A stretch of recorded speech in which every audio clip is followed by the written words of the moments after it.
Mga kaprobinsya, magandang araw po sa inyong lahat, and kumusta po kayong lahat? Ito po ay nako, video kami ngayon kasi nga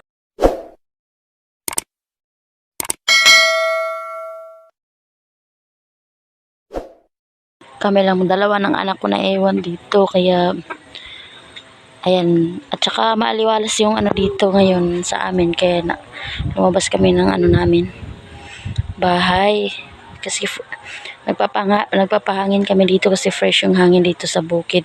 Nasa bukid po kasi kami nakatira. May bahay kami sa bayan, kaso mas piliin namin yung tumira dito sa bukid kasi nga fresh yung hangin dito. At saka walang uusok. Hindi kagaya sa bayan na paglabas mo ng bahay, sasakyan agad yung bumubungad sa'yo. Dito hindi. Kasi nga dito, yung makikita mo yung mga bundok sa malayo, tapos yung fresh na hangin yung malalanghap mo, tsaka ayun o, tingnan nyo. Yan yung anak ko, ang kulit o. Ayan.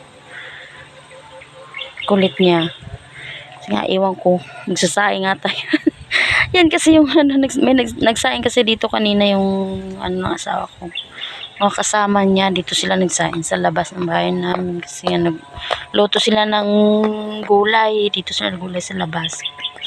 Tapos ayan o, ayan yung tanawin dito sa amin, ayan o, yan, yan, ang ganda ng tanawin. Tapos tingnan nyo yung dahon, gumagalaw kasi nga lakas ng hangin dito, fresh na fresh yung hangin dito sa bukid. Ayan o, kaso nga lang parang uulan. Ayan o. Yan. Parang uulan yata ay mamaya. Yan. Laki ng ano. Yan. Fresh na fresh yung hangin dito sa bundok. Ayan. Yan.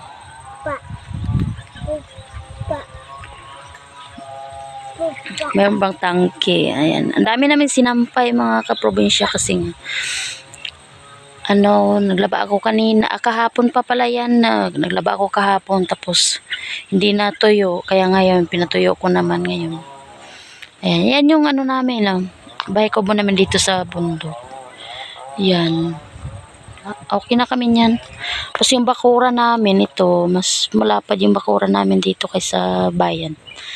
Ayan, dito natuto yung anak ko maglakad sa bukid kasi nga walang sasakyan. Pinaano ko siya dito, natuto siya maglakad dito kasi walang ano siya, wala siyang ibang ginagawa kundi takbo ng takbo. Kaya may nag-iisang manok namin na alaga dito.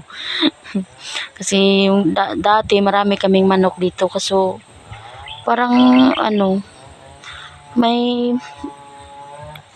aso na nangangain ng manok, kaya yung natira sa manok namin ilang piraso na lang. Tingnan o, nag-iisa na nga lang o, binigay pa yan ng kuya ko.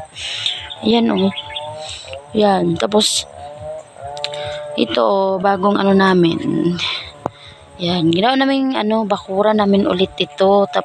Taniman namin ng mga gulay. Ayan, hindi pa lahat na ano yan, hindi pa lahat na tanggalan ng damo kasi nga may anak akong maliit. Yung asawa ko lang nagdadamo dyan. Yan o, may mga ano dito, pananim kami. Ayan o. Yan. Gabi ba yung tawag sa inyo? Yan. Yan. Ito nilinisan namin to kasi tinaniman namin ng gulay. Ito. Yan, alokpati. Yan pa lang yung tumubo sa mga pananim namin. Ito. Yan. Wow. Bagong ano pa lang yan, tanim. Tapos yan o.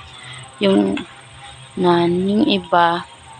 Yan pa lang. Tapos may luya. Yung luya o. Ilang piraso lang. Yan lang yung ano namin dito muna kasi.